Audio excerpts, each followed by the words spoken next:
4 বছর আগে এক শিশু ছেলে ও অন্তঃসত্ত্বা স্ত্রীকে রেখে সড়ক দুর্ঘটনায় মারা যান পাবনার সঞ্জয়পুরের আলতাফ প্রামাণিক। আলতাফের মৃত্যুতে বিপর্যস্ত পরিবার তখনও ঘুরে দাঁড়ানোর সুযোগ পায়নি। এরই মধ্যে স্ত্রী লাভলি দ্বিতীয় সন্তান প্রসব করে সেদিনই সন্তানদের ছেড়ে চলে যান, আর কখনো ফিরে তাকাননি। এরপর থেকেই অনিশ্চয়তা আর দারিদ্র্যের কঠিন বাস্তবতার সঙ্গে লড়াই করে বড় হচ্ছিল দুই এতিম ভাই।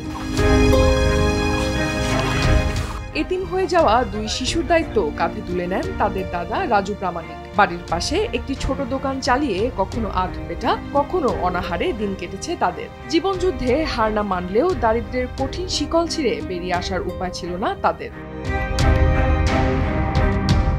সম্প্রতি সামাজিক যোগাযোগ মাধ্যমে ভাইরাল হয় এই অসহায় শিশু দুটির করুণ অবস্থার একটি ভিডিওটি নজরে আসে বিএনপির ভারপ্রাপ্ত চেয়ারম্যান তারেক রহমানের। মুহূর্তেই তিনি উদ্যোগ নেন এবং আমরা বিএনপি পরিবার সংগঠনকে নির্দেশ দেন যেন এই দুই এতিম শিশুর পাশে দাঁড়ানো হয়। তারেক রহমানের নির্দেশে শনিবার 15 মার্চ সকালে আটঘরিয়ার চাঁদবা ইউনিয়নের সঞ্জয়পুরে এসে পৌঁছান আমরা বিএনপি পরিবারের সদস্যরা। তারা শিশুদের হাতে তারেক রহমানের পক্ষ থেকে অনুদান তুলে দেন এবং প্রতিশ্রুতি দেন এই সহায়তা চলমান থাকবে।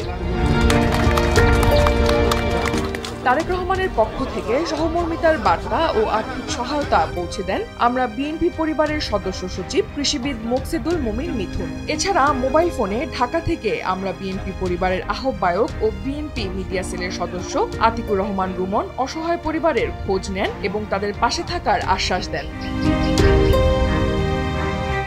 এ সময় উপস্থিত ছিলেন জাতীয় প্রেস ক্লাবের স্থায়ী সদস্য জাহিদুল ইসলাম রনি, আমরা বিএনপি পরিবারের সদস্য মাসুদ রানা লিটন, পাবনা প্রেস ক্লাবের সাধারণ সম্পাদক জহুরুল ইসলাম, পাবনা জেলা জাসাসের আহ্বায়ক খালেদ হোসেন পরাগ, জাতীয়তাবাদী ছাত্র দলের সাবেক সহসভাপতি জামির হোসেন, চাঁদবা ইউনিয়ন বিএনপির সভাপতি হারুনুর রশিদ এবং পাবনার সরকারি এডওয়ার্ড কলেজের জাতীয়তাবাদী ছাত্র দলের নেতা আশরাফুল ইসলাম প্রমুখ। অনন্যা দাস, দেশ টিভি।